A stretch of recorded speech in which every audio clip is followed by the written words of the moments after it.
Hey guys, tonight we're stepping into ancient Greece, not the marble temples or heroic legends, but the ordinary heat, the thin breakfasts and the hollow routines that filled most days. We'll begin inside a small clay house where water is scarce and privacy almost impossible. Then we'll follow the thread of history outward, to the fires of Boudica's rebellion against Rome, to the healing rituals of Egypt, India, and China, and finally to the fragile poetry of Sappho on the island of Lesbos. Each part slows the past down into details, the taste of grain, the scrape of bronze, the weight of memory, until history feels like a quiet room you can drift through at night. This is History for Sleeping, where I tell long, slow, boring history for sleep as your sleepy historian.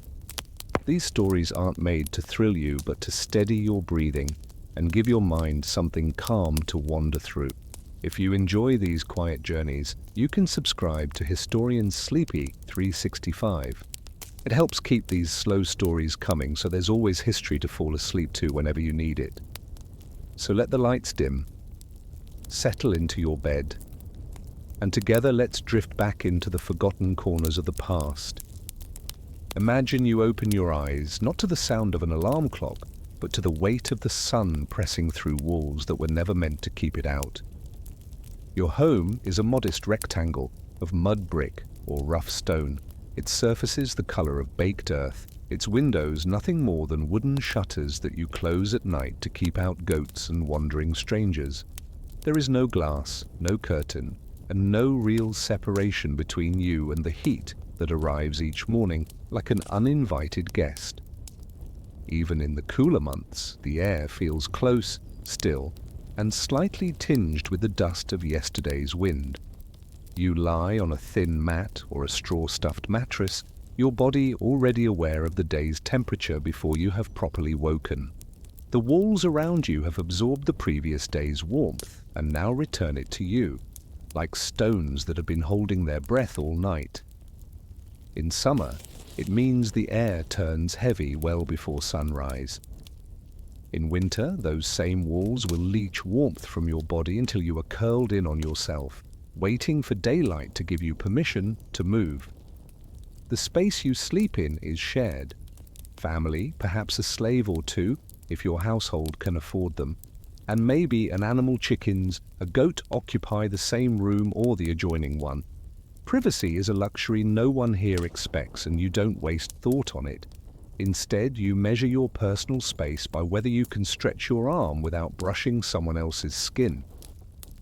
The smell is a familiar mixture of bodies, straw, and whatever food was last prepared in the nearby hearth.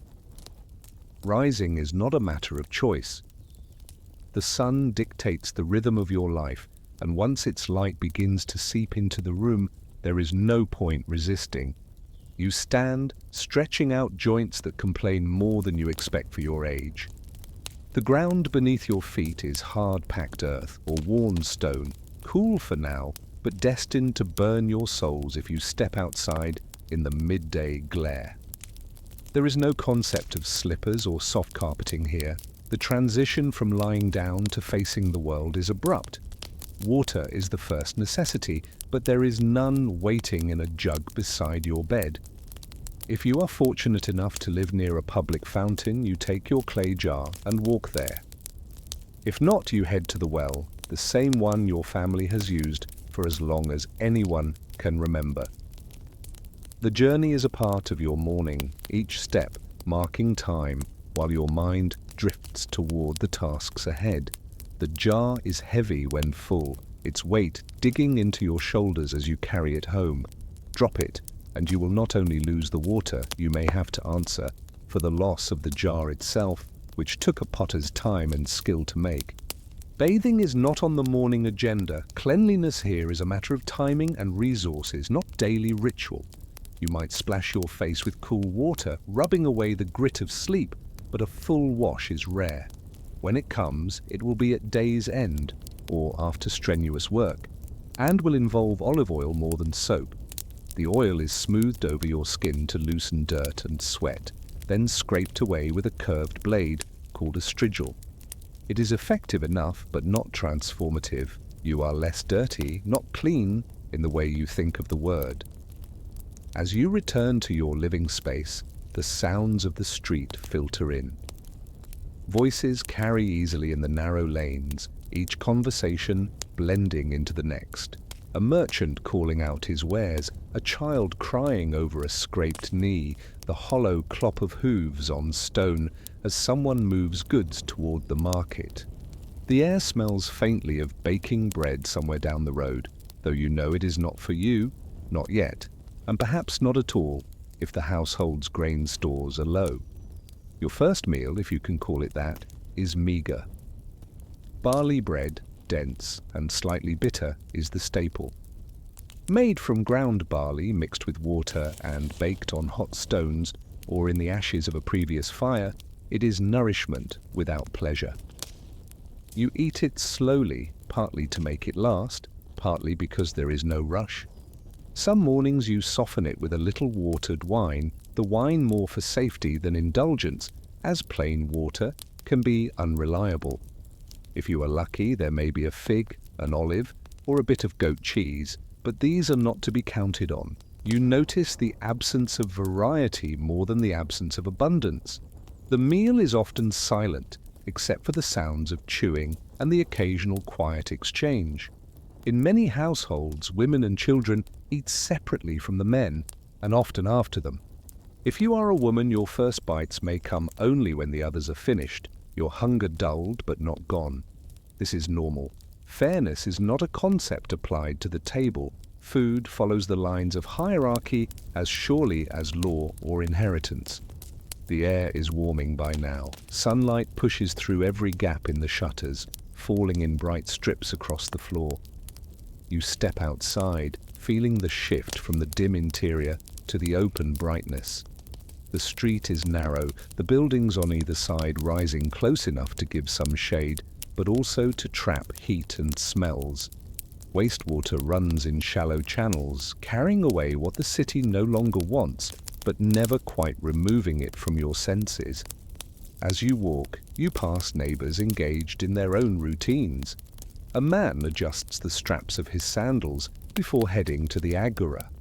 A woman balances a basket on her head, the weight steadying her posture.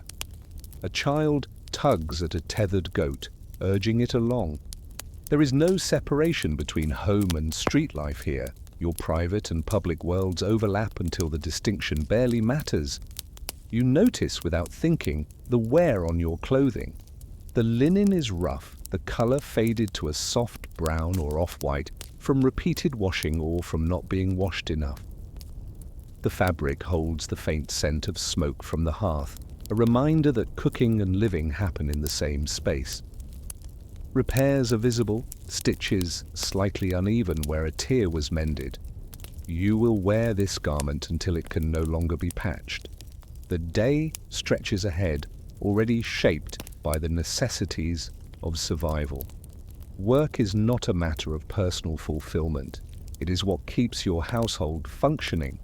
If you are a man, that might mean heading to the fields, to a workshop, or to the harbor. If you are a woman, it means tending to the home, preparing food, spinning or weaving, and managing whatever resources your family has.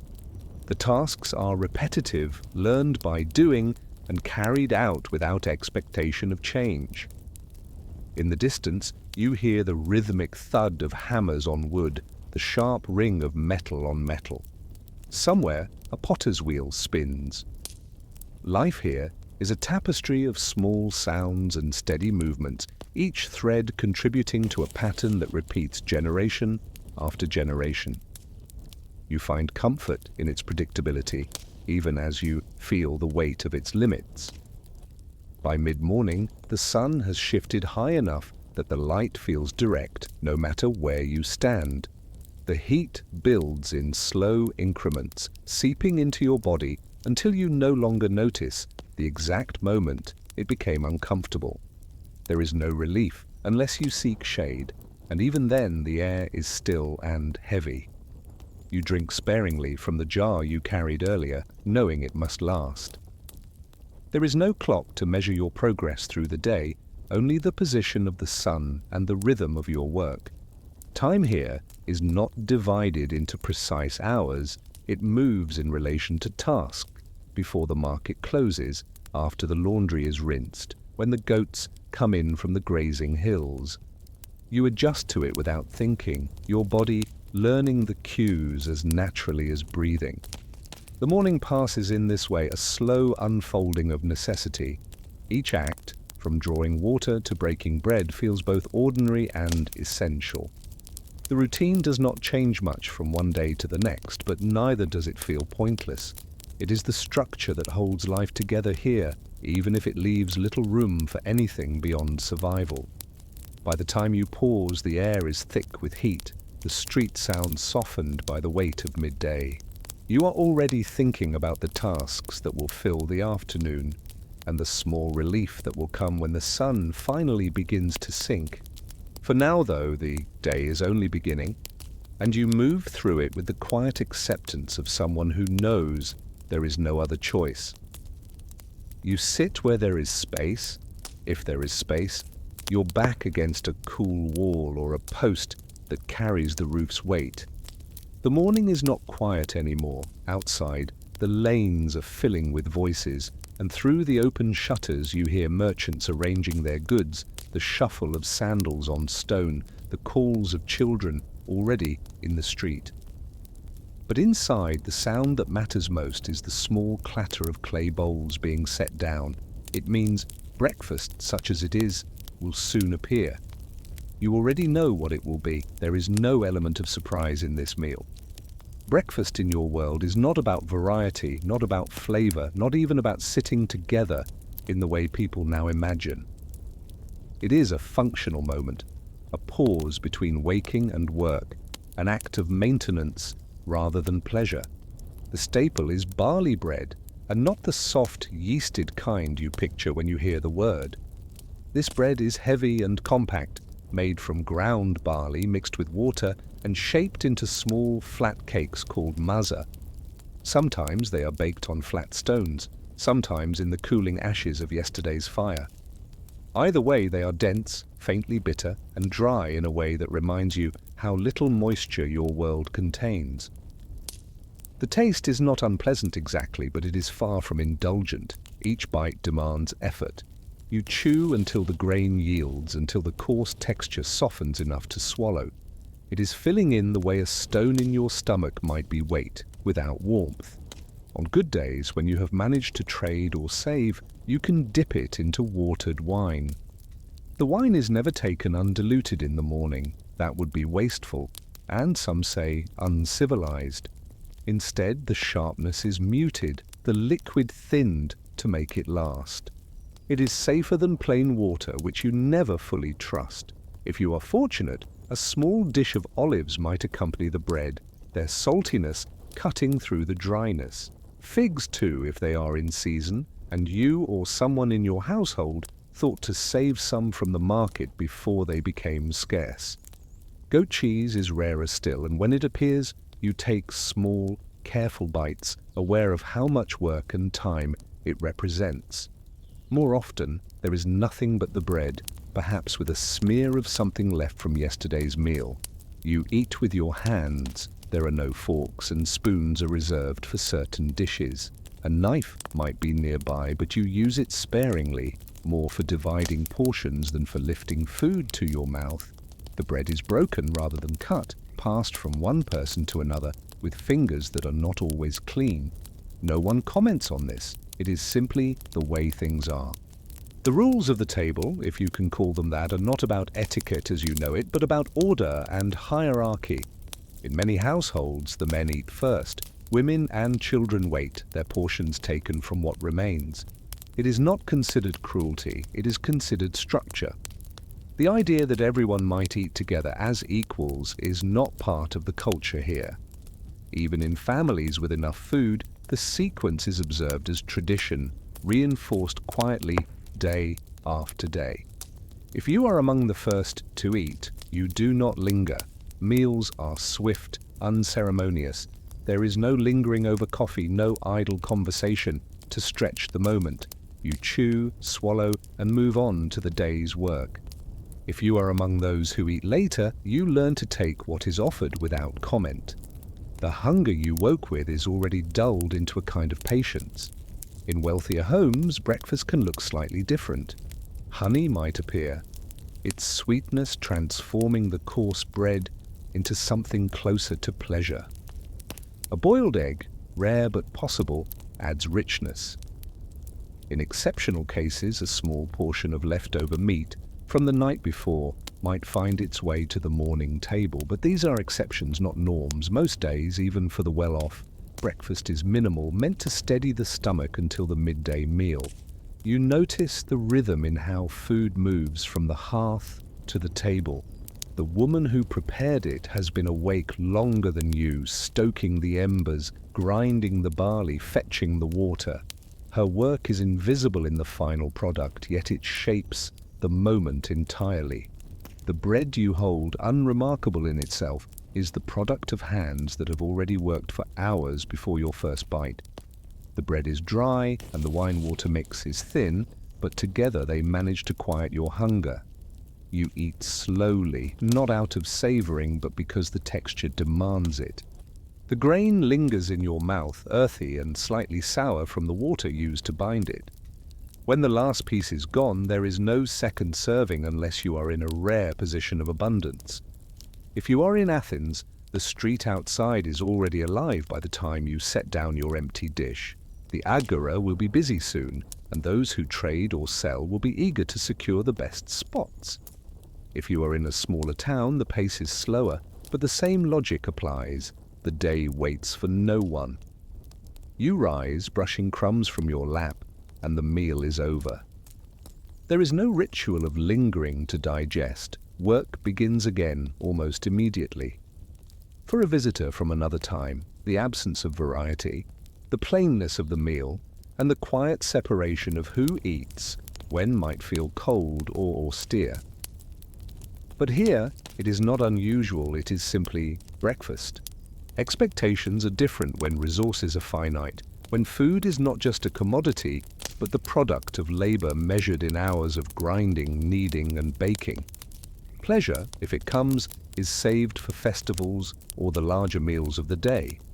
The sun has shifted slightly higher, its light cutting into the room in sharper lines. The day's real heat has not yet arrived, but it is coming. You step outside, the taste of barley still faint in your mouth, and the scent of the street folds around you. Dust, animals, the faint tang of olive oil heating somewhere nearby. This was the best breakfast you were likely to have for days, and you know it. There is no disappointment because there was never the promise of more. In this way, breakfast in ancient Greece does not so much feed you as remind you of the day's structure. It is brief, functional, and without ceremony. It gives you enough to begin, but never enough to distract you from the work ahead. And as you walk into the growing brightness, you realize that the taste, the texture, the very sparseness of it has already faded, replaced by the demands of the hours to come. You've left your breakfast, if one could call a few savory cakes, watered wine, and a couple of olives a meal, and stepped into the small courtyard at the back of the house. The air is still faintly cool, though you know the dry heat will come soon enough. In the corner stands a large ceramic jar of water, not for drinking, but for a quick wash. There is no soap, no shower, only water, olive oil, and a tool of bronze or bone the Greeks call a strigil, a curved scraper used to remove oil, sweat, and dust. First, you rub olive oil onto your skin, not the pure, golden, lightly fragrant kind in modern glass bottles, but oil pressed roughly, sometimes with bits of pulp still in it, carrying the sharp, earthy scent of fully ripe olives, mingled with a trace of yesterday's hearth smoke. This oil will not make you clean by today's standards. It only binds the sweat and dirt so they can be scraped away more easily. You take the strigil in hand, the metal cool in the morning light, and begin to draw it gently from shoulder to arm, from chest to belly, each stroke slow but firm. A faint, rasping sound follows as the curved blade glides over your skin, carrying away the mixture of oil and dust. The sensation is both strange and familiar, not like bathing, not like scrubbing, but more like shaving off a thin remnant of yesterday still clinging to you. You bend to scrape along your calves, watching the thickened streaks of oil, now brownish-grey with dirt, gather into clumps. There is no floral fragrance to hide the smell, only the truth of the body, mingled with oil, faintly turned from days in the sun. It is the same scent that lingers on merchants in the market, or soldiers after a day's drill. You are no exception. The ancient Greeks considered this an effective form of cleanliness. It conserved water, not always easy to come by, and they believed olive oil kept the skin healthy, retaining moisture in the dry climate. To them, clean did not mean sterile. It meant the body was free of visible grime and smelled more pleasant than the day before, or at least no worse. If you are well off, there is another step. After scraping away the oil, you might take a piece of linen, dampened, and wipe yourself down. Sometimes in homes near the coast, people rinsed with seawater, its salt offering a light antiseptic sting, leaving the skin with its own faint tackiness. But for most, oil and scraper alone were enough for a morning. On festival days, or when visiting the public baths, the experience changed. You would see many men, bare from the waist up, talking, laughing, taking turns oiling and scraping one another before sinking into a cool basin. The baths were as much for company as for cleanliness. You would leave with skin glistening from fresh oil, carrying the light olive scent and the quiet satisfaction of having completed a ritual, not the modern sense of being freshly washed. If you were a woman, things were different. You might not be welcome in the public baths, and most body care took place in the privacy of the home. You would oil, scrape, and wipe down with a cloth. Sometimes you would comb your hair with a wooden comb, smoothing in a little more oil to give it sheen and make it easier to pin. The scent of oil would follow you all day, mingling with fabric, with sun, with kitchen smoke, a familiar mark of life here. There is a small truth worth noting. Olive oil was also seen as a natural perfume. People infused it with herbs like thyme, mint, or iris flowers to soften its smell. But even so, the base note of the oil was always there, reminding you that this was first and foremost the main tool of hygiene, not a luxury to be displayed. When you finish scraping, you rinse the strigil in a small bowl of water, dry it, and hang it on a hook near the oil jar. It is a personal item, though sometimes shared among family.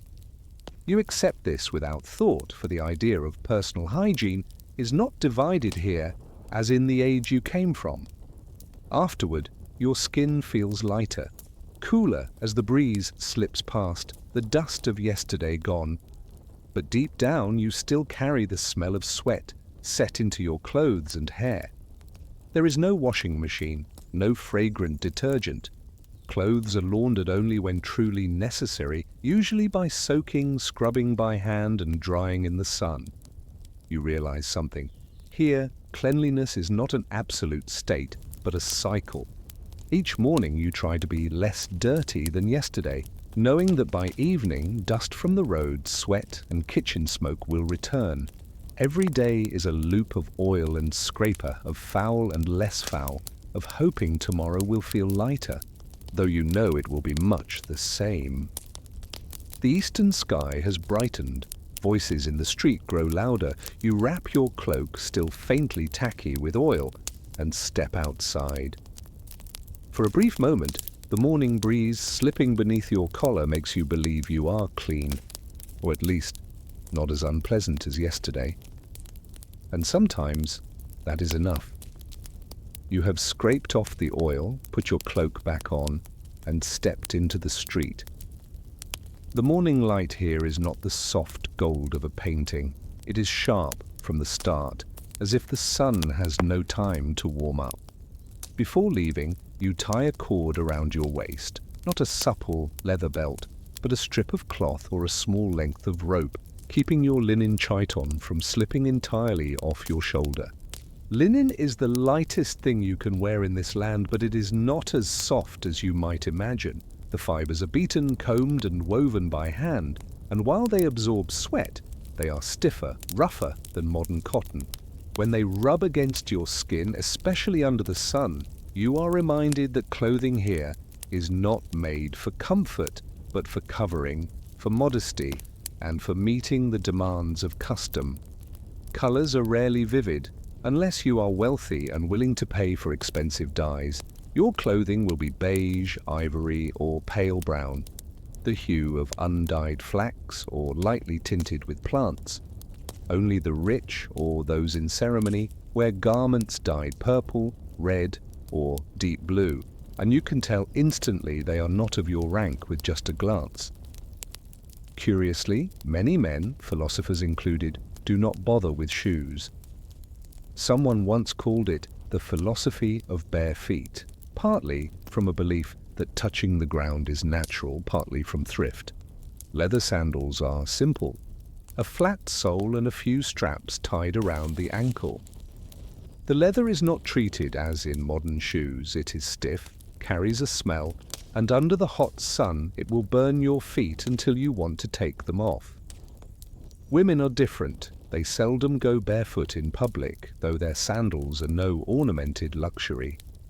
Those of higher status sometimes wear pairs decorated with beads or strips of colored cloth, but for most, sandals are simply a barrier between skin and the burning ground. You look down the street, uneven slabs of stone set among patches of dusty earth. The dust will cling to your bare feet and calves almost at once. If you have just scraped yourself clean that morning, it will stick to the thin sheen of oil, forming the tacky, gritty film that is the daily texture of Athens or Corinth. On the street, people dress alike in shape, but are divided by fabric and freshness. Laborers, farmers, and slaves wear shorter linen garments, sometimes just a simple wrap called an exomis, easy to move in. Potters and blacksmiths tie on leather aprons to guard against heat and grime. The wealthy, or those of standing, often drape a himation, a larger outer cloth for morning warmth and as a public display of propriety. The sun quickly becomes the main presence of the morning. You feel it fall without mercy, glaring back from whitewashed walls, from the stone beneath your feet, forcing your eyes to narrow. No one here speaks of sunscreen. They simply pull the cloth higher over the shoulder, wear a wide-brimmed petazos if walking far, or pause in the shade of an awning. Merchants in the market stretch fabric overhead to protect their goods, and in doing so, create patches of shadow where passers-by pause for a few seconds of relief. The scent of the street is an inseparable mixture. Kitchen smoke from small food stalls, fish fresh from the harbour, damp leather still being worked, and the smell of bodies brushing close beside you. The sounds are scattered but constant, the rattle of wooden wheels, the calls of vendors, the ringing of a hammer in the metal workshop nearby. You see children running at play, a few men stopping to argue outside the public baths, and a philosopher, hair tangled, beard long, chiton faded, walking barefoot, speaking to his students. No one notices the dust clinging to his heels. Here, dust is as natural as breath. If you came from the modern world, you might find it unpleasant, sweat running down your spine, dust sticking to the oil on your skin, sandals rubbing your heels raw. But the ancient Greeks have lived with this all their lives, and they do not call it unpleasant. They call it normal. You begin to see that clothing and footwear here are not just for wearing. They are part of how society reads you. The length of the garment, the fabric, the color, And whether you wear shoes at all are signals. They tell others what class you belong to, what work you do, and even whether you are to be respected. And as you keep walking down the sunlit street, you start to understand why a philosopher might go barefoot. Not because he enjoys the heat of the stones, but because he wants the world to know he has no need to care about such outward signs. Your shadow stretches long over the street, trembling with each step. You tug lightly at your cloak, adjust your sandal straps, and know you will have to learn to endure this sun. Or accept that here, even a single day might be too much. Morning in Athens, you realize something you hadn't fully grasped yesterday. In the eyes of this society, if you are a man and a free citizen, you are also a soldier, not only when called upon, but by default. From birth, you are entered into a phratry, a community group, and from that moment, your fate is tied to war. At 18, you will begin 2 years of ephebia, mandatory training. Your first day does not start with holding a spear, but with learning how to stand in formation, to keep silent, to listen for orders.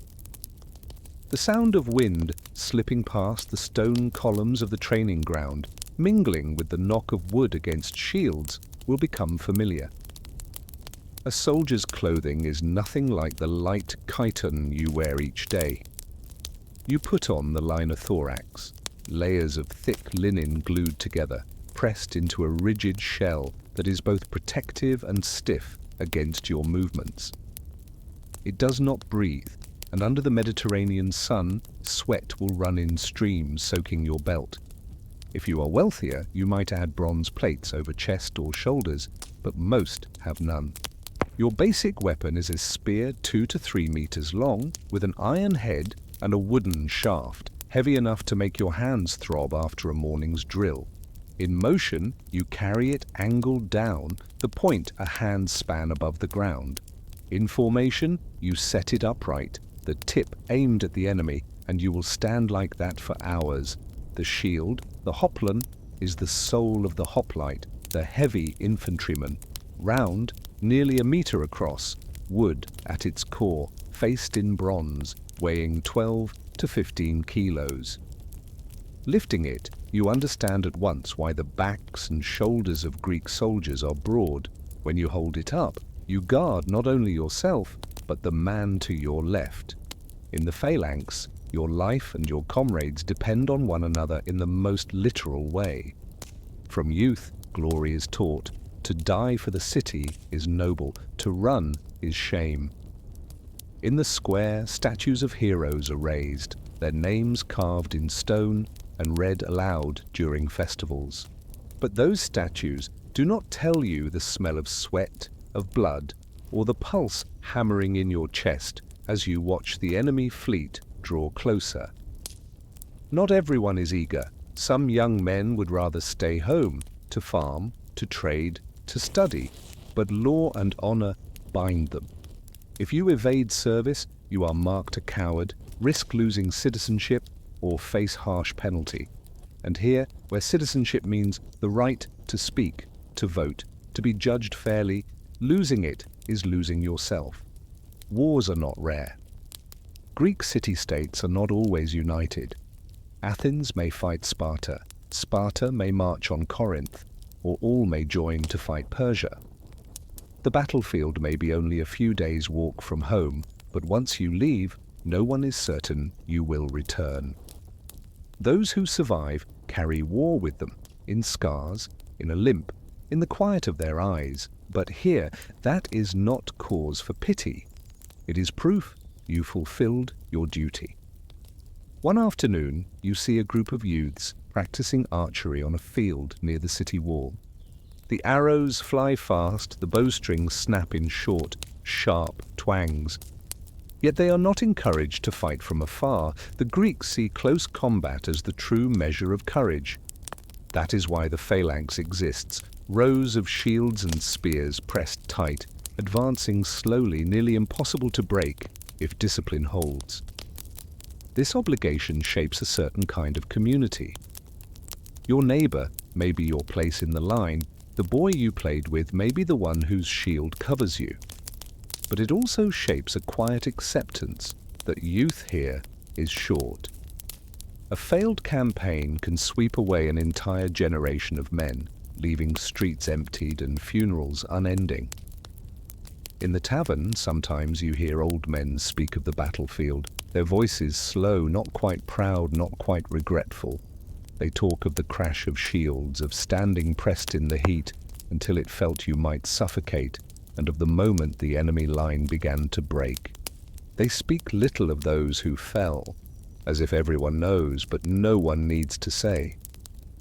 As you walk through the streets, watching the young men laughing by the well, you see each of them carrying an invisible shadow, the shadow of armor, of a battlefield not yet arrived. It is glory, it is duty, and it is also a sentence.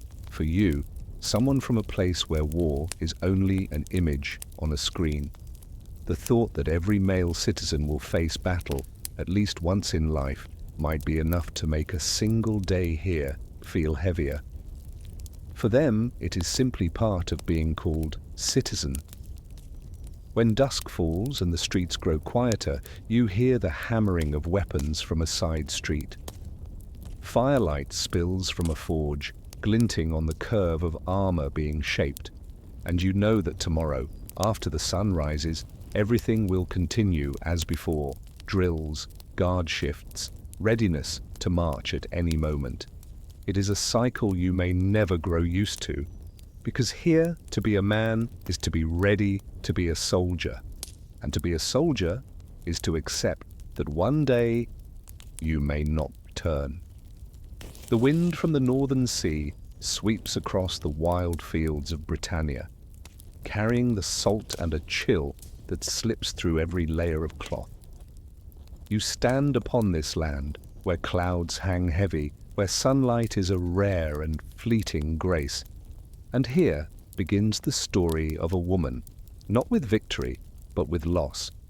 Boudica, queen of the Iceni, had once lived what might be called a peaceful life by the measure of this place: feasts around the fire, the sound of horses on the grass, rites to the ancestors within the ring of stones. She was wife to Prasutagus, a shrewd leader who chose alliance with Rome over resistance. That choice had spared Iceni lands from ruinous war, in exchange for submission and tribute. But peace beneath the Roman boot was a fragile thing. When Prasutagus died, he left a will naming both Rome and his family as heirs, an attempt to balance the empire's power with his tribe's independence. He believed it would protect his wife and daughters, but Roman law had no respect for the wills of what they called barbarians. They saw his death as the moment to swallow Iceni whole. The Romans came, not as allies, but as new masters. Homes were seized, wealth plundered, the queen's allies taken captive. And among these acts of violence was one recorded by history. Boudica was flogged, her two daughters violated before the eyes of her people. In Iceni culture, to dishonor a woman, especially a queen, was to dishonor the entire tribe. But to Rome, it was simply a show of dominance. The image of that woman, bruised and broken, standing in her own square, was more than personal pain. It was a spark. Boudica had not only lost her husband, she had lost her honor, her safety, and her belief that peace could exist under the conqueror's hand. In the days that followed, she was silent. Not the silence of submission, but of someone counting the debts to be repaid. The Roman garrison thought they had broken her will. They did not understand that in Britannia, silence can be the storm before the wind rises. She went from village to village, meeting with chiefs who had once hesitated to defy Rome. Each time she told her story, she did not need to shout. It was enough for them to see the wounds, to look into her daughter's eyes. The tale spread faster than horses could run. Wrath that had long smoldered among the tribes now found a single voice.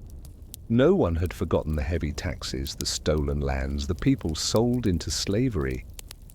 But now they had a new reason and a leader.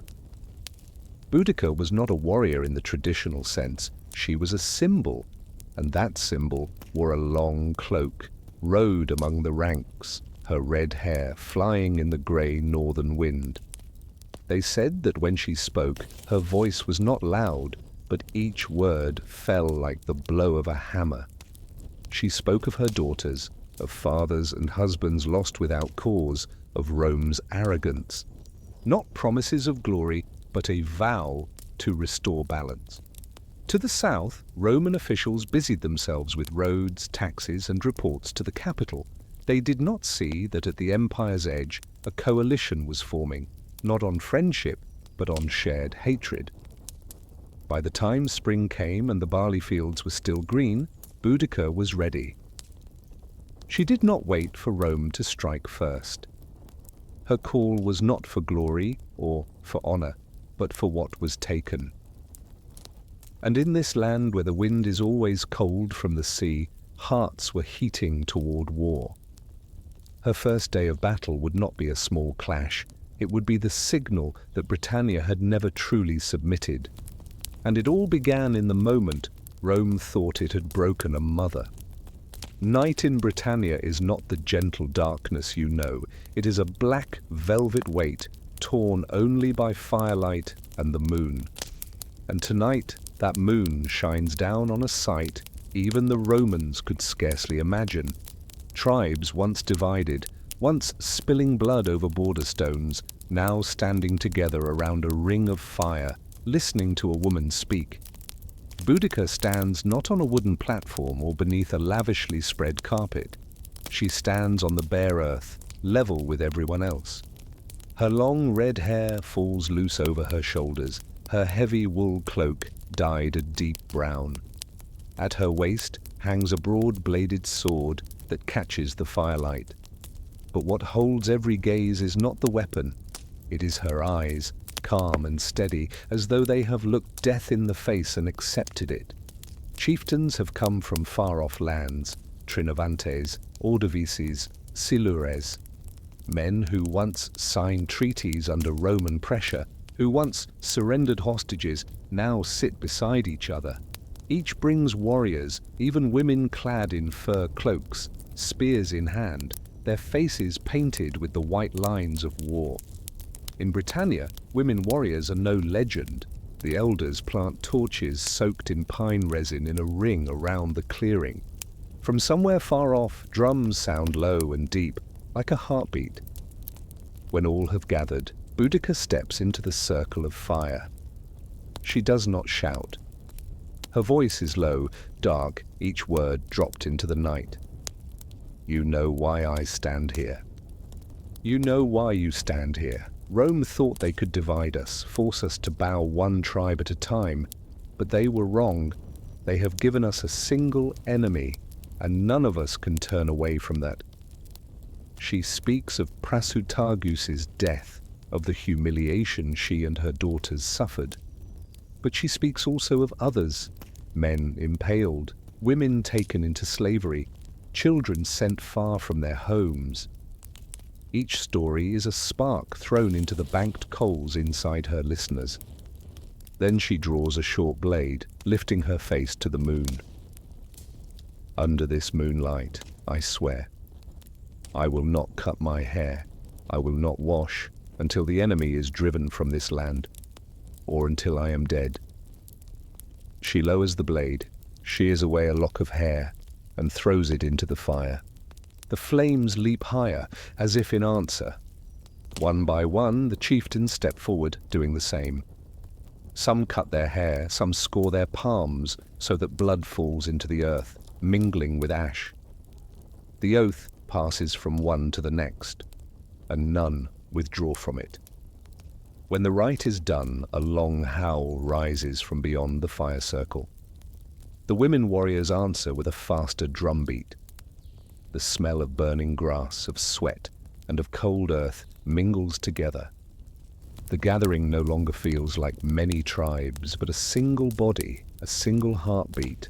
The plan moves from voice to voice. They will begin at Camulodunum, the Roman city on Trinovante's land.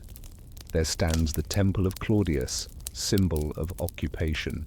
To destroy it will be their first declaration. From there they will move south, then west, like fire racing through dry fields. Scouts are sent, trails marked, stores of food readied. Horses are tied in groups, their manes plaited short. Weapons are sharpened, spear points greased against rust. That night, no one sleeps the whole way through, and no one wishes to. Boudica walks among the groups, placing a hand on each warrior's shoulder, needing no long speech. In her gaze, each one feels seen, not only as a bearer of arms, but as part of something greater. By the time the thick dawn fog rolls in to smother the fire circle, one truth is written into the earth. The tribes of Britannia, divided for generations, now share a single vow. Rome still sleeps in its forts, certain that the winter cold has driven the natives inward. They do not know that in the dark, fires have been lit, not in one place but everywhere. And nothing, not even the most seasoned legion, will be able to stamp them out when morning comes. Morning in Camulodunum usually begins with the ring of hammers from the workshops, the scrape of cartwheels on stone-paved streets, and the warm scent of bread drifting from the public ovens.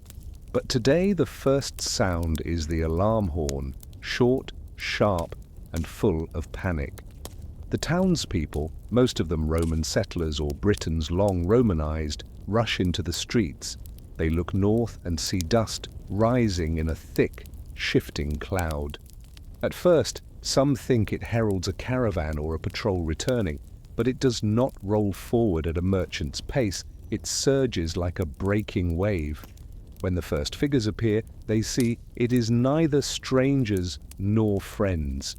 It is the warriors of Britannia, hair worn long, faces marked with white war paint, cloaks of animal hide whipping in the wind, and in front, the squeal of war chariots on the dirt road. On one of them, Boudica stands upright, spear in hand, her gaze fixed on the city wall. Camulodunum is Rome's pride in Britannia, home to the Temple of Claudius, the emperor who conquered this land, its marble-floored villas, public baths, and crowded market square. But that same display of grandeur has long been the tribe's emblem of oppression. When the gates are broken, the flood of warriors surges in like water through a burst dam. They do not come to bargain. This is not a mindless plunder. It is revenge with a purpose. The Temple of Claudius is ringed first. Roman soldiers and loyalists fortify themselves inside, but fire is set at the base of the walls and smoke begins to coil up toward the vaulted roof. Shouts, the crack of splitting wood, and the beat of war drums merge into one. Some homes are battered open, goods hurled into the street and burned. Little difference is made between Italians and Britons who have chosen Rome's side. To the rebels, all are parts of the same machine of oppression. By noon, fire has taken half the city. A column of black smoke stands like the pillar of an inverted temple. Stone statues shatter under hammers and axes, crashing to the tiled ground like bones breaking. Without pause, Boudica's force turns toward Londinium, a young city of trade, but rich. Word of Camulodunum's fall has reached them. Many try to flee, but the roads are already clogged with those escaping. The small Roman garrison, too few to defend the place, is forced to abandon it. Boudica does not come to hold Londinium. Her aim is not to raise a new Rome on her own soil, but to erase Rome's mark. As the rebels pour in, warehouses, markets, and merchant villas are set alight. Flames run quickly through the wooden roofs and wattle and daub walls. The city becomes a sea of fire. Survivors flee south over the wooden bridge. Behind them, Londinium roars like a beast struck through the heart. Its smoke joins the smoke of Camulodunum. two vast signals in the sky, telling all the land that the revolt is winning. But in the fury, another truth begins to show. Once fire is loosed, it is not easily reined in. Some small villages along the way, holding no Roman garrison at all, are burned for suspicion of sheltering collaborators. A few warriors, drunk on victory, forget the discipline of the first march. Boudica tries to hold to her purpose, but she knows that every step of her army, however just at its heart, now leaves scars that will not wash away. Fire does not distinguish friend from foe, it only spreads. When they leave Londinium, the earth beneath their feet is still warm with embers. Ahead lies Verulamium, another target. But to many, the flames have already said enough. Britannia is no longer a land that bows. Far to the west, the Roman legions begin to gather. They now see this is no scattered unrest, but a threat that could erase their presence from Britannia entirely, and when they strike back, there will be no room for negotiation. Boudica knows this, but tonight, as she stands beneath the red-lit sky, she understands she has sent a message without a single word. Rome can build its cities, but Britannia can turn them to ash in a single day. That morning, the fog lay thick, muffling even the sound of marching feet. These were no longer the burning, triumphant days of Camulodunum or Londinium. Word had spread through the camp that the Romans were gathering in force. They knew this battle would be different.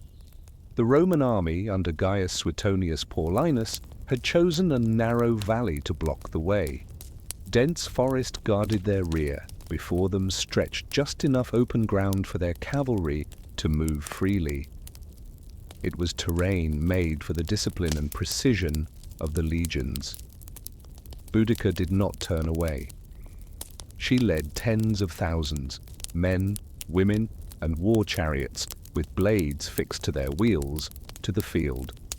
Many brought their families to stand behind the ranks, witnesses to what they believed would be the final victory that ended Roman rule.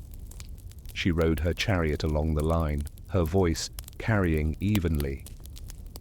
Today we fight not only for ourselves, but for all who no longer stand here, for those who fell at Camulodunum, at Londinium, at Verulamium, for my daughters, for your children. If we win, no one will ever again call this land Rome's. The answering roar rolled like surf. Warriors beat their shields with their spears, a deep, pounding rhythm. Smoke from the morning fires still hung in the air, mingling with the breath of thousands. When the Roman horns sounded, the legions advanced as a single moving wall of steel. Shields locked forward, spears thrust out, their steps perfectly matched. Behind them, archers and javelin men loosed the first volleys. Iron hissed through the air and struck into the rebel lines. The roar became cries. Boudica gave the order to charge. The chariots rushed ahead, their wheels cutting through the enemy line, but in the narrow pass, numbers turned into burden. The vehicles jammed, blocking the warriors behind from closing in.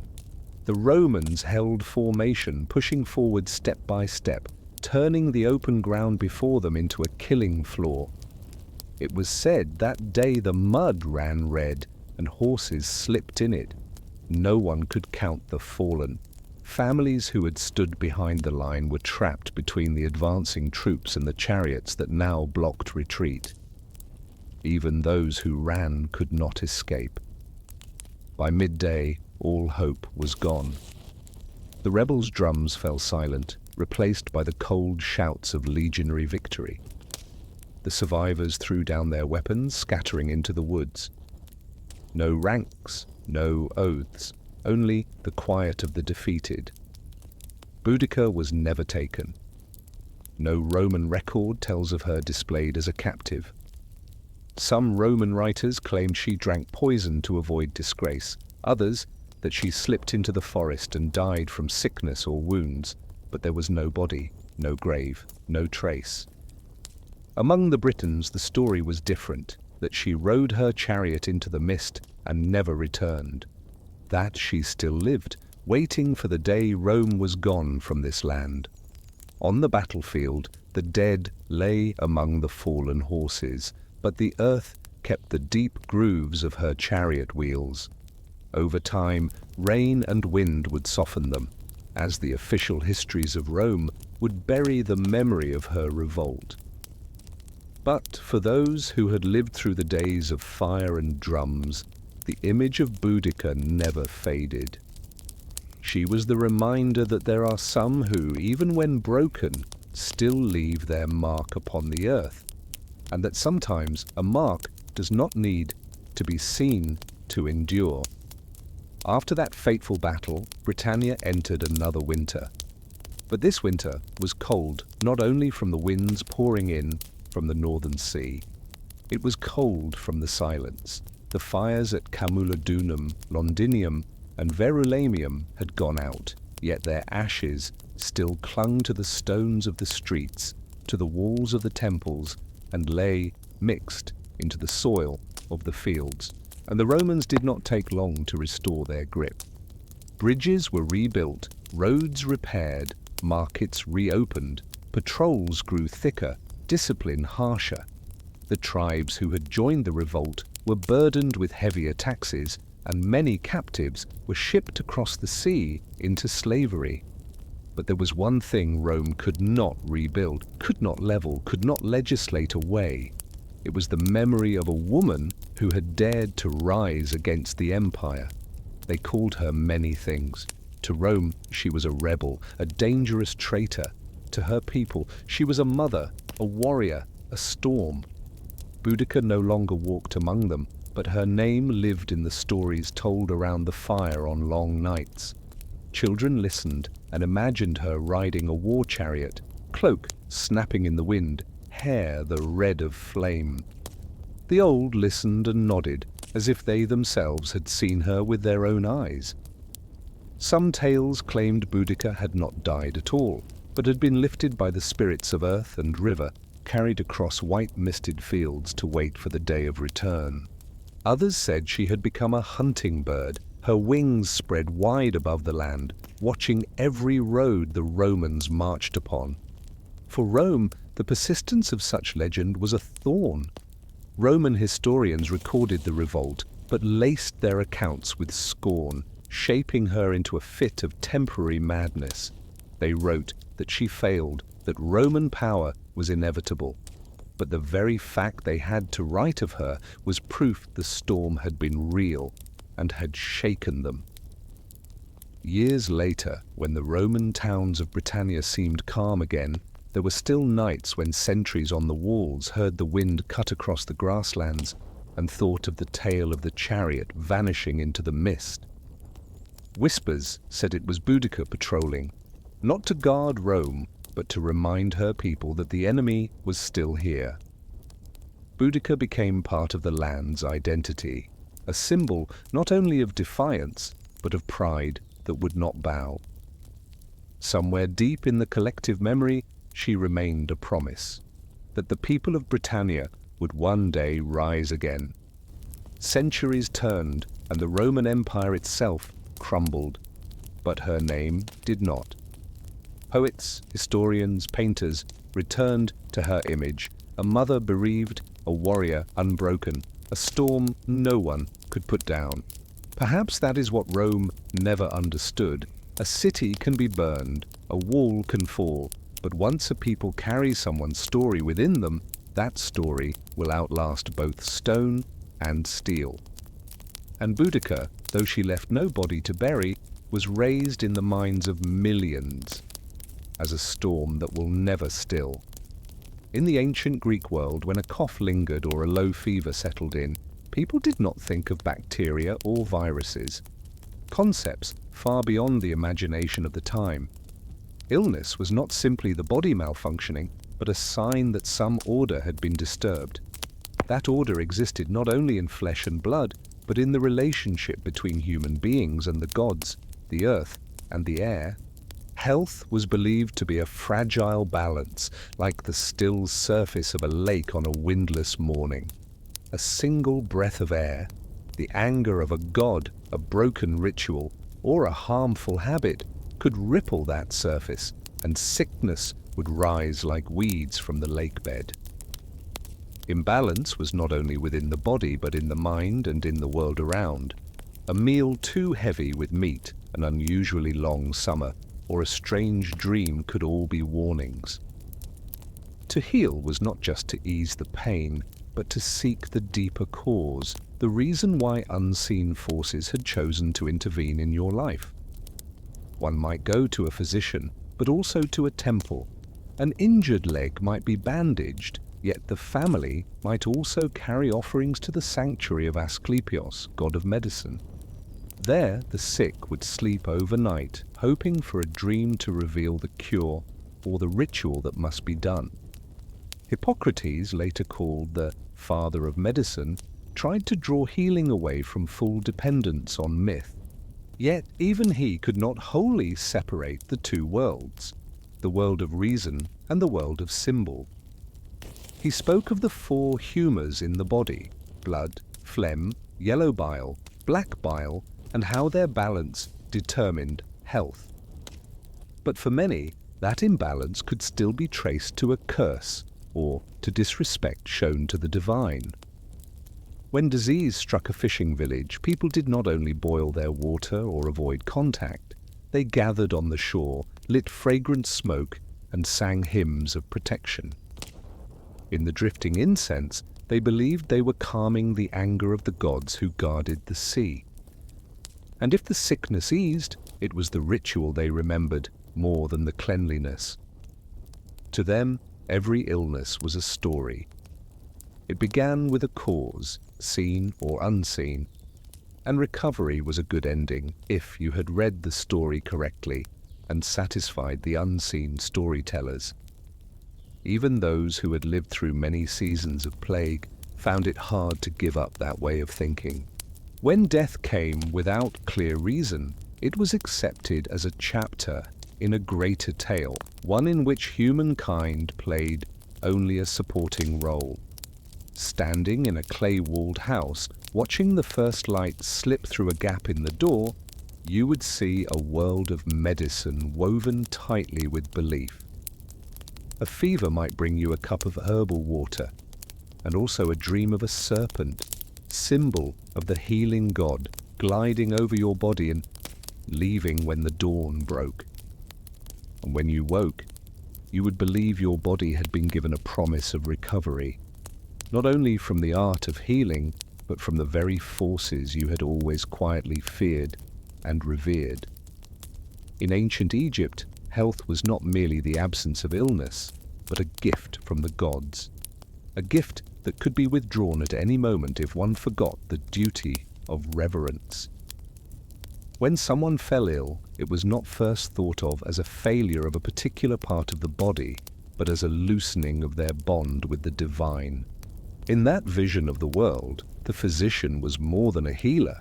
They were an intermediary, one who could speak to both the visible and the unseen. The doctors who served the pharaoh stood at the pinnacle of both medicine and magic.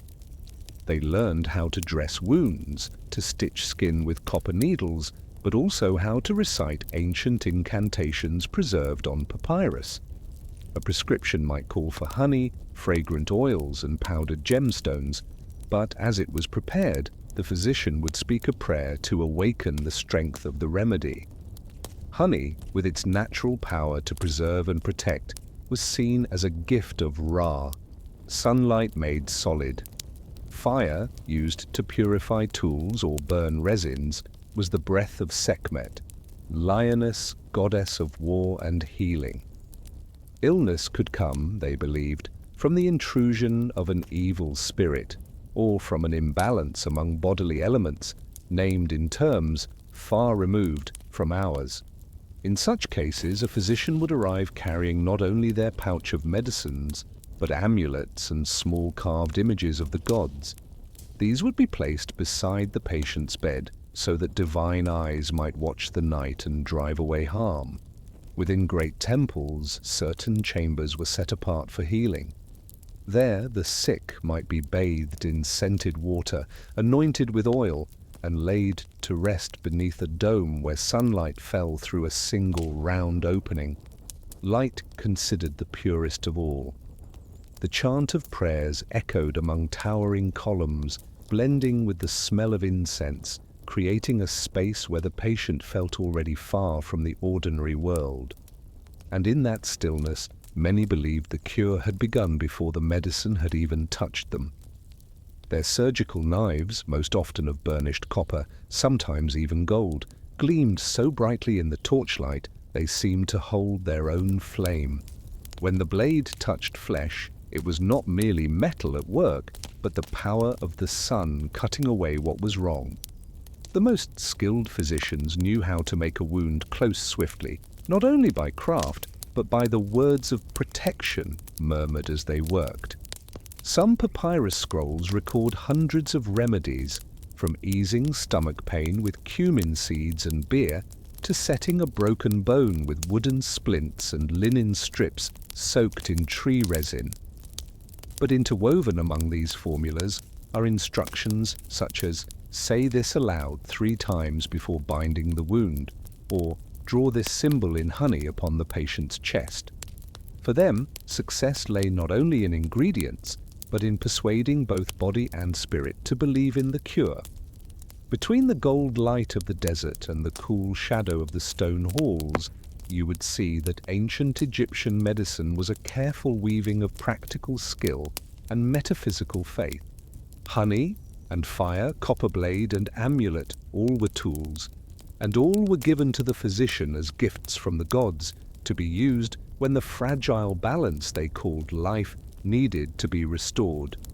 In ancient India, where the monsoon winds carried the scent of damp earth and jasmine from temple gardens, medicine was not merely the art of curing, it was part of the order of the cosmos.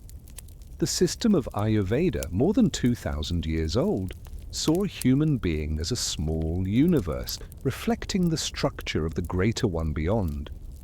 Every breath, every drop of blood, every movement of muscle was shaped by forces called dosha, 3 fundamental principles: vata, air; pitta, fire; and kapha, earth and water. An Ayurvedic physician would not simply ask where you hurt. They would look into your eyes, listen to your voice, and place a light hand on your wrist, not only to feel the rhythm, but to hear the story in your blood. They would observe your walk, the color of your skin, even the scent of your body, to tell which dosha was in excess and which was lacking. Illness was imbalance, like a rainy season that comes too early or too late, disturbing the earth's own rhythm. If you were feverish and quick to anger, they might say pitta, the element of fire, was burning too brightly. The cure would be to soften that fire, cooling herbs, floral oils, and a light diet of greens. If you felt heavy, sluggish, short of breath, kapha was gathering, and you would be given warming spices, ginger, cinnamon, black pepper, along with deep breathing exercises to wake the body. And if you lay awake at night, anxious, mind always in motion, vata was in command, needing to be steadied with warm oils, meditation, and rich, grounding foods. Breath lay at the heart of everything. In Ayurvedic schools, they taught that breath was the bridge between body and mind, between human and universe. The practice of pranayama, controlling the flow of breath, was not only for calm, but to rearrange the currents of energy inside you. A single exercise might be as simple as inhaling deeply through the nose, holding, then exhaling slowly through one nostril. Yet in that slowness, body and mind began to rediscover the rhythm they had lost. Blood in Ayurveda was not just the liquid that sustained life, but a river carrying vital energy. That river had to be kept clear and steady. When the blood grew hot or clouded, a healer might suggest a temporary fast, herbal infusions, or massage with warmed oil scented with turmeric, basil, or sandalwood. Massage did more than soothe muscles. It set energy flowing again, like clearing a silted channel. Ayurveda also wove the mind and emotions into the body's story. A sore on the skin might be seen as anger held too long. A cough that would not leave could be the voice of unspoken grief. Treatment, then, was aimed not only at the symptom, but at the cause deep within. Sometimes the physician's advice was simply to spend more hours beside a river, listening to its voice, or to begin each morning with the chanting of a mantra. In the towns and villages of ancient India, there was often a Vaidya, an Ayurvedic healer, held in respect by the community.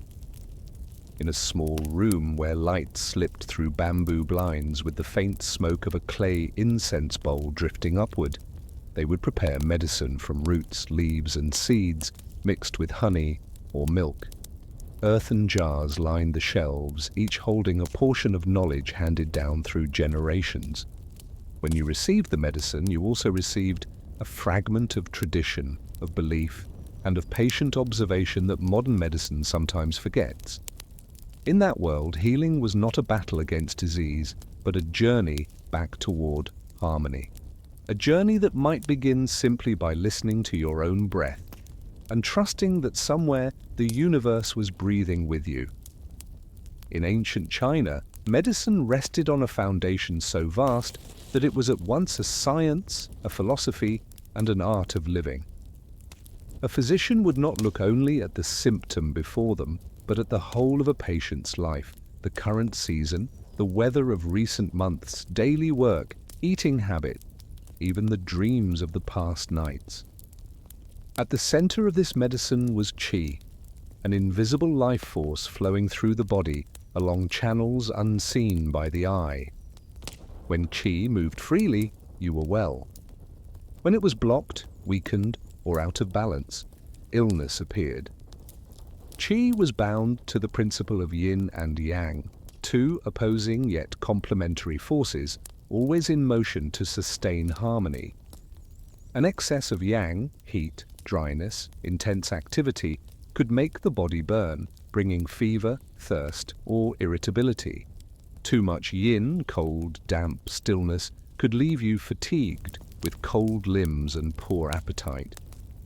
A skilled physician would begin with the pulse, not one pulse, but 3 positions on each wrist, each red at both deep and shallow levels. Every pulse told a story. A soft, thread-like beat spoke of weakness. A pounding, drum-like beat signaled intense heat. A slippery pulse, like beads rolling under the fingers, suggested dampness gathering within. With 3 fingertips on your wrist, the physician could tell if the liver ran hot, the lungs were weak, or the spleen and stomach were weighed down by moisture. The tongue was another map of health. Its shape, color, moisture, and the thickness or color of its coating were all signs. A deep red tongue might reveal inner heat, a pale tongue a deficiency of qi and blood. A thick, damp coating could signal damp qi. A thin or absent coating meant the body's vital fluids were depleted.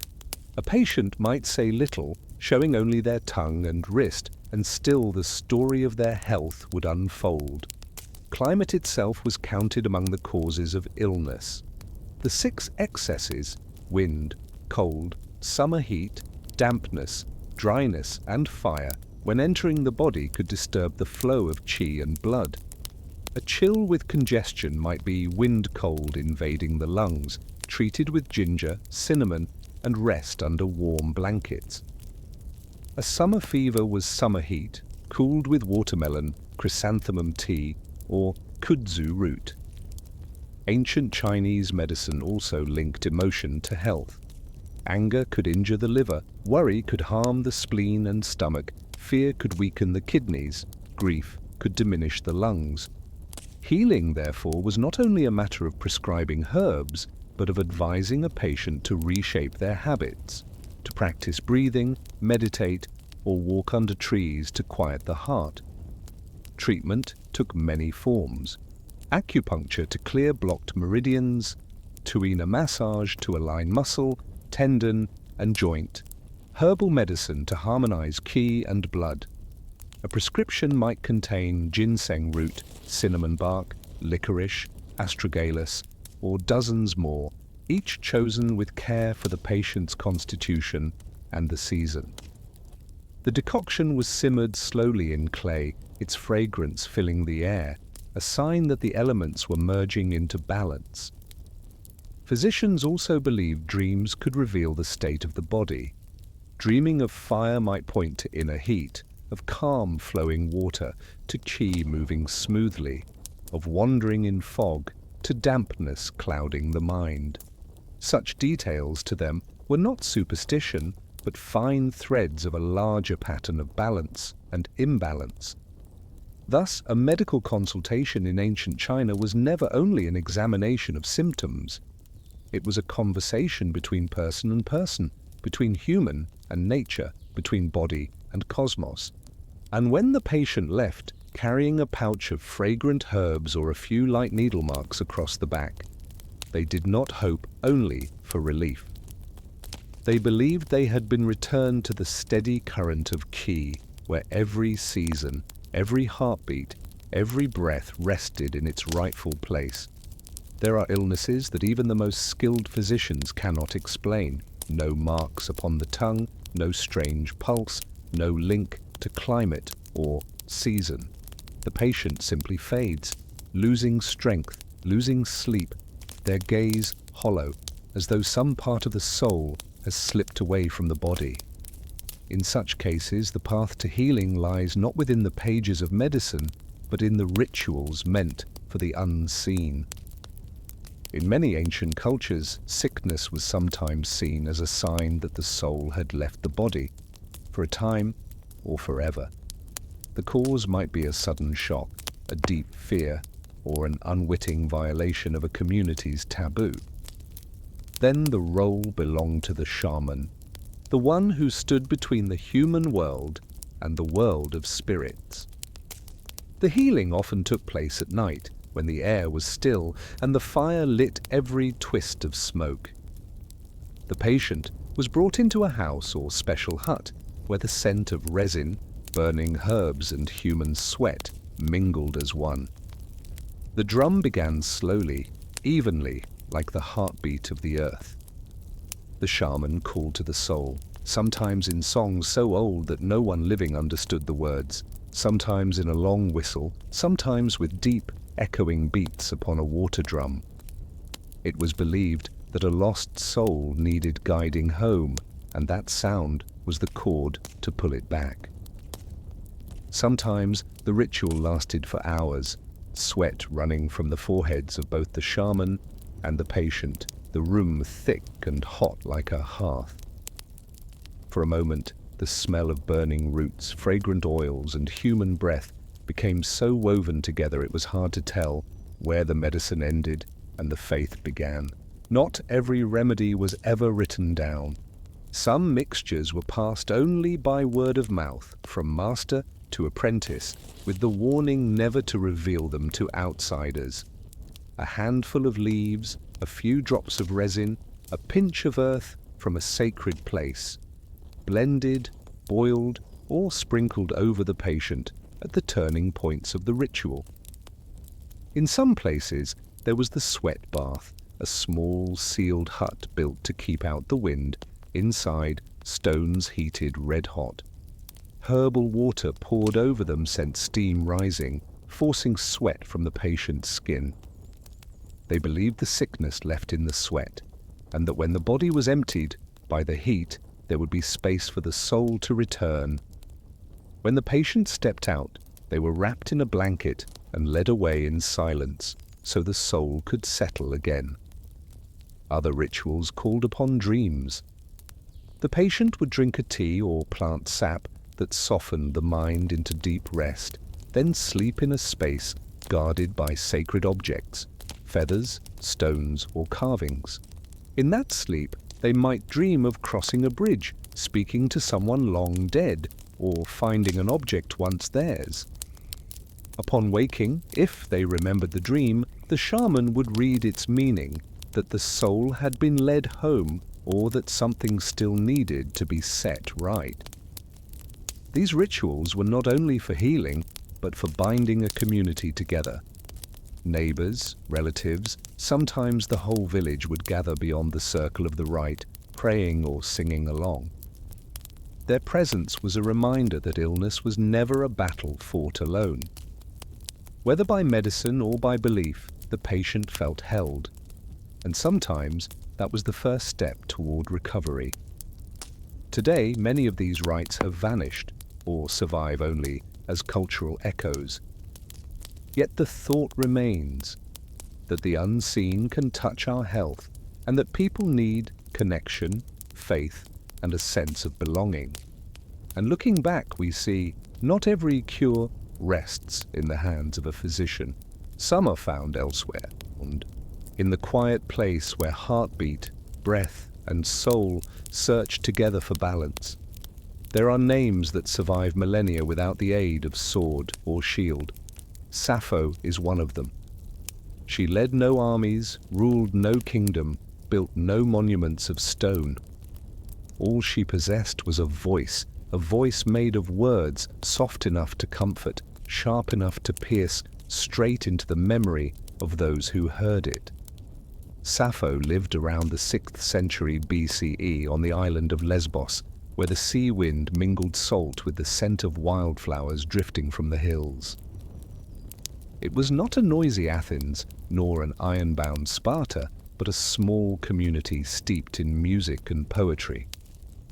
She is believed to have been born into a well-off family, taught to read, to play music, and introduced early to the heroic verses of epic poets. But Sappho's path was not to repeat the tales of war and honor sung by the men of her time. She wrote of love. Not the distant, symbolic love of ideals, but the love of breath and glance, of moments most would never think worthy of a poem. She spoke of the scent caught in someone's hair, the afternoon light resting on a shoulder, the faint tremble of a hand meeting another. In a world where the triumphs of men were carved into stone, Sappho chose to carve the memories of women into papyrus and send them into the world on the current of her voice. Her poetry was made to be sung with the lyre. On an evening in Lesbos, you might have found her sitting among a circle of students, fingers strumming, voice low but clear, telling of someone gone far away, or of a brief encounter that altered the shape of her heart. The poems were never loud, yet anyone who heard them would carry them home, like a melody unwilling to leave the mind. Most of Sappho's work has been lost. Papyrus rotted, time wore away the ink, and the tides of society left many verses behind. Only fragments remain, sometimes a single line, sometimes two, preserved because they were quoted in other books. Yet even in those scraps her delicacy is unmistakable. A short verse could hold an entire afternoon, a wave of longing and a promise never kept. What is rare is that Sappho wrote of love as a private language anyone could understand. She did not hide behind lofty metaphors. She used the image of flowers, of moonlight, of the sea, things everyone knew.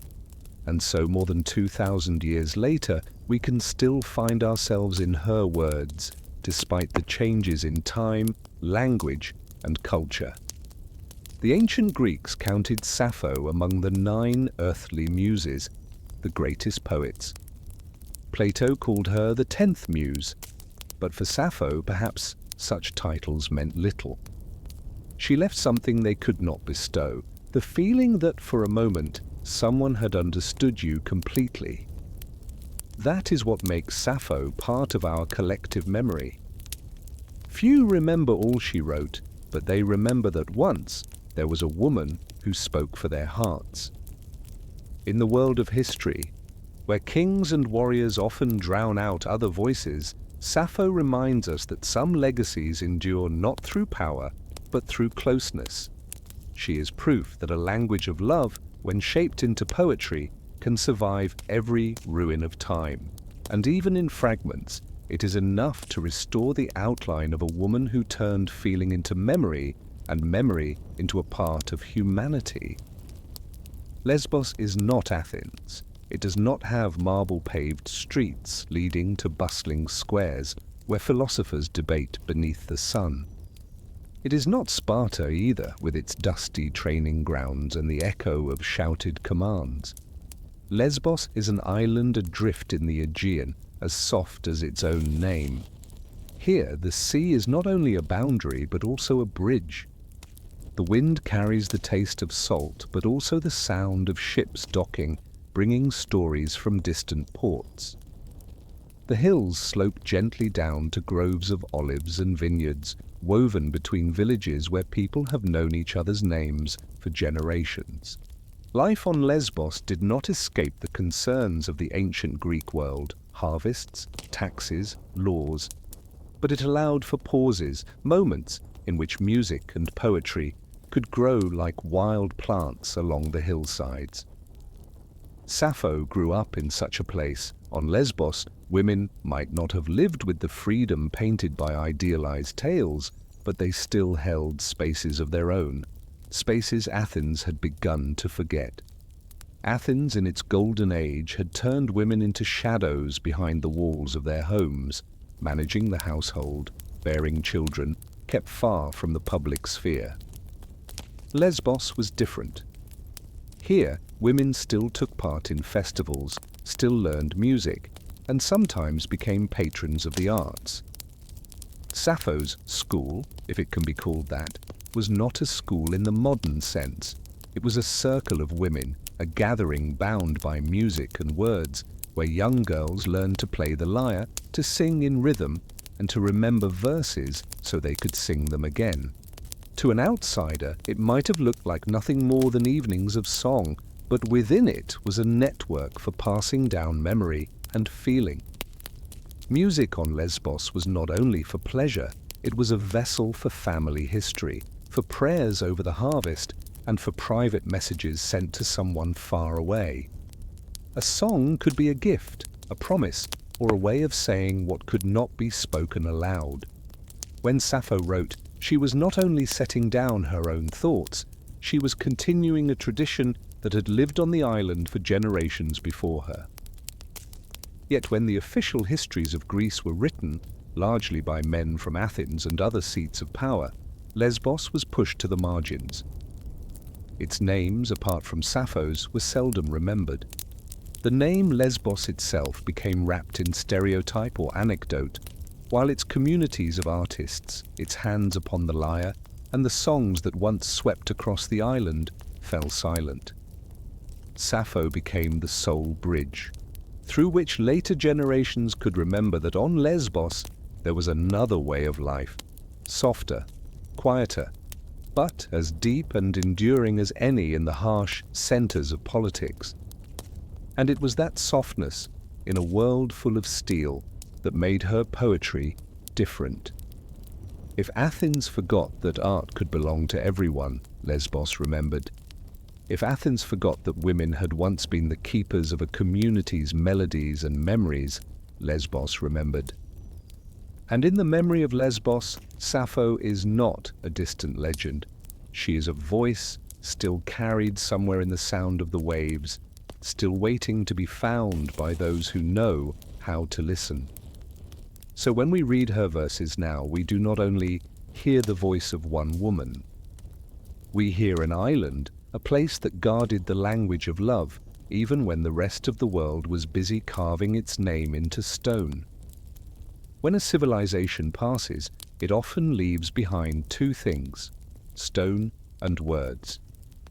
The stone may be temples, statues, gravestones. The words are far more fragile: papyrus, beeswax, thin wooden tablets. And in Sappho's case, almost all the words are gone. The ancient Greeks once copied her poems onto papyrus, made from reeds brought from Egypt. Papyrus was light, easy to write on, easy to roll, but it was no friend to time.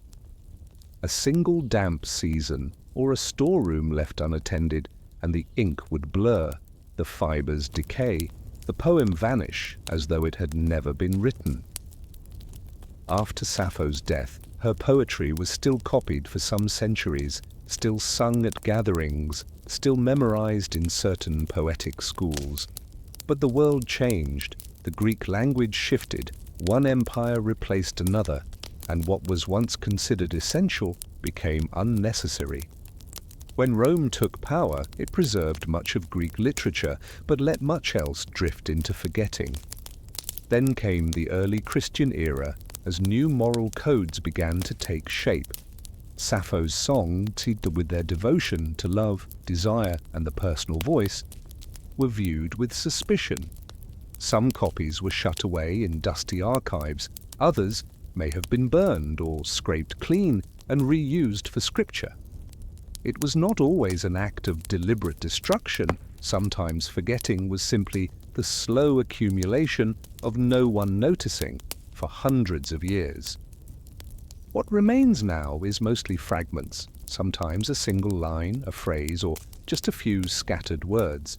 Some were found in the libraries of ancient Egyptian scholars, buried in sand and uncovered by chance in the 19th and 20th centuries.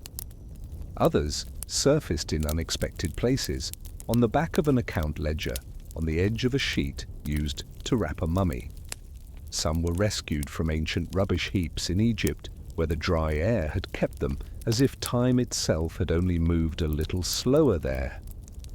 Each time a new fragment is found, scholars treat it like a lost note returned to a long silent song. They place it beside known lines, turn it, compare handwriting, test the fit. Some pieces lock in perfectly, illuminating the meaning of a stanza. Others stand alone, like a half-finished sentence that will never have its ending. Strangely, even the unfinished lines carry weight. A phrase like, "and I remember," followed by nothing, leaves the reader to complete it themselves. The gap makes the reader a co-creator, each person shaping their own version of the poem. The fragments of Sappho remind us that cultural memory is never whole. We live alongside its absences, and sometimes it is those absences that give beauty. If her entire body of work had survived, we might see her as something sealed entirely in the past. But with only fragments, she remains a living mystery. Always something left unknown, always a reason to keep searching. Today, archaeologists, linguists, and historians still pursue those fragments.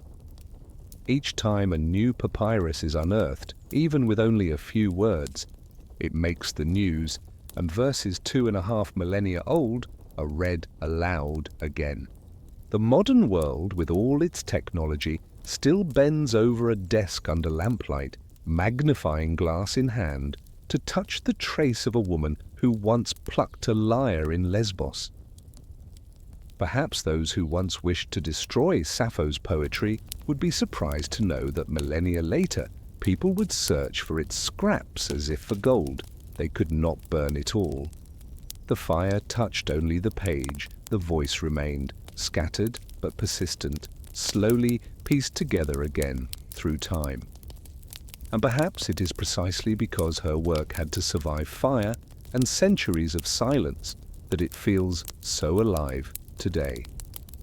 Every line we can read carries within it a story of luck, patience, and a quiet defiance of the idea that memory can never be erased entirely. In many ancient cultures, love between women existed as something both unremarkable and unnamed. On Sappho's island of Lesbos, it appeared naturally in songs, in circle dances, in poems sent to a friend departing to marry. At the time, it was not always a statement or an act of defiance. It was simply a part of emotional life, like the spring rain or the sound of the lyre in the evening. But as time passed and new systems of power took hold, the way such love was seen and told began to change. In later copies, scholars, most of them men, often chose to trim, soften, or erase the parts of Sappho's poetry written to a woman. A clear declaration of affection might be rewritten as a vague praise of beauty. A name might be replaced with friend or muse, and sometimes an entire passage was left blank, leaving the reader to guess what had once been there. At the same time, legends emerged that turned women's love into tragedy. Roman and medieval writers began to shape Sappho into a woman who loved a man, often a sailor or a poet, was rejected and threw herself into the sea. There is no historical evidence for this story, but it was repeated because it fit a familiar script.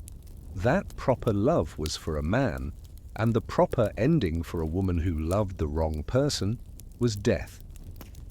Over centuries, love between women was pushed into shadow or made into a curiosity rather than recognized as one of the many forms of human attachment.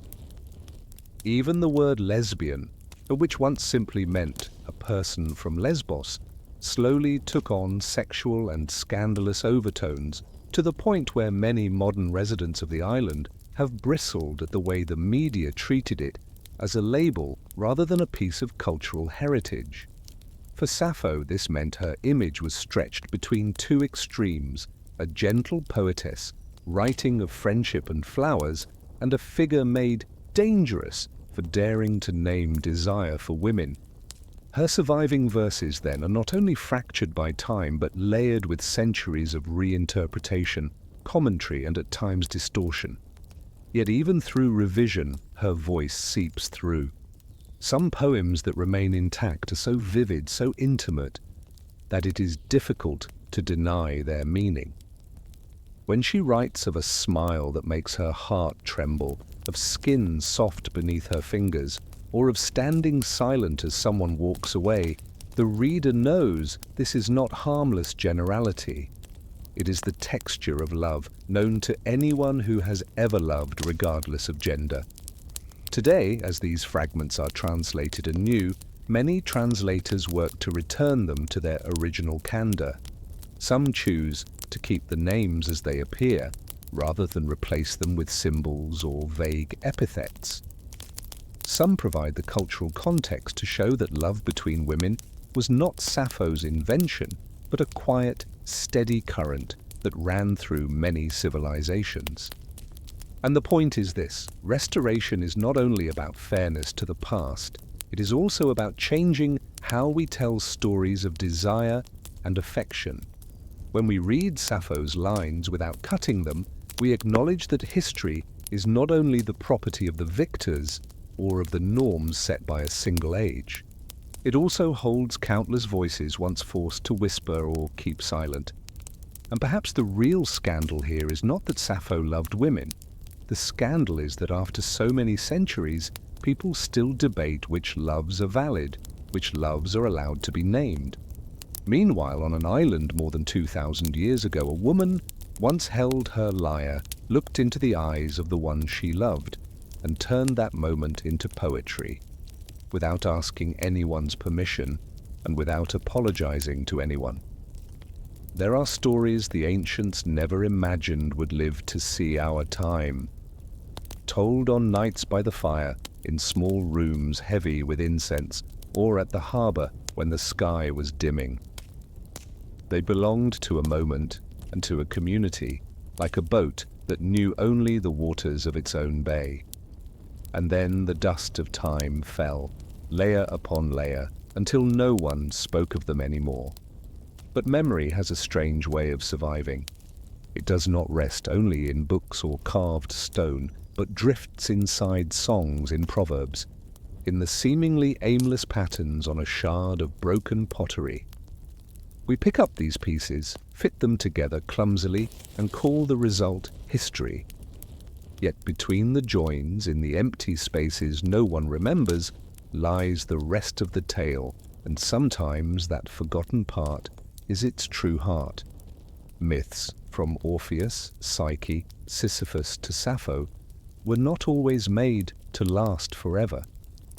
Some were born to warn, then faded when the lesson had been learned. Some explained what science had yet to touch, then blurred as new answers came. And some existed only to keep silent over a wound, like a stone laid upon an unmarked grave. Yet somehow we still remember. Even if only as a name in a book, a surviving line of verse, or a faded carving, they find a way back.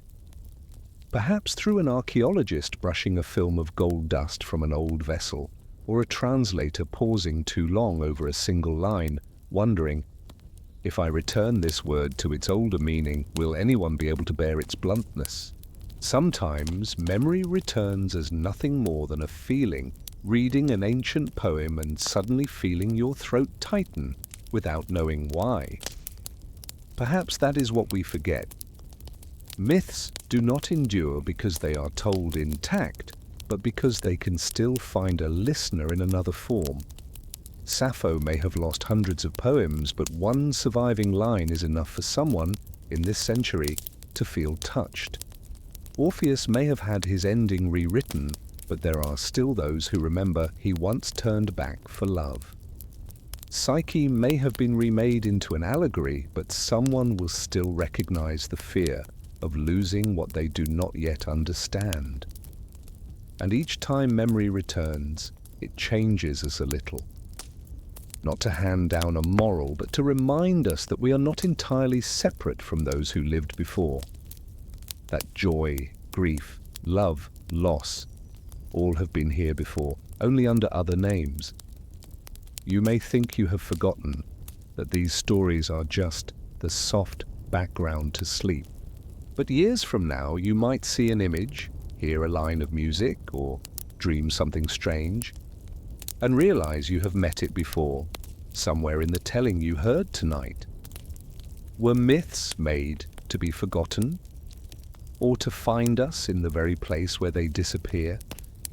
And so from the sweat of Greek streets to the flames of Boudica's rebellion, from the whispered remedies of ancient medicine to the fragile verses of Sappho, our long journey comes to a close. History, when told quietly, is not just about empires and battles. It is about the heat of a room, the taste of a simple meal, the silence between words, and the memories that refuse to fade. Thank you for wandering with me tonight. This has been Historian Sleepy 365, your companion for long, slow, boring history for sleep. I'll be here again with more forgotten stories. Steady, quiet, and ready to help you rest. Until then, may your dreams be gentle, and may history watch over your sleep. And so, from the sweat of Greek streets to the flames of Boudica's rebellion, from the whispered remedies of ancient medicine to the fragile verses of Sappho, our long journey comes to a close. History, when told quietly, is not just about empires and battles. It is about the heat of a room, the taste of a simple meal, the silence between words, and the memories that refuse to fade. Thank you for wandering with me tonight. This has been Historian Sleepy 365, your companion for long, slow, boring history for sleep. I'll be here again with more forgotten stories, steady, quiet, and ready to help you rest. Until then, may your dreams be gentle, and may history watch over your sleep.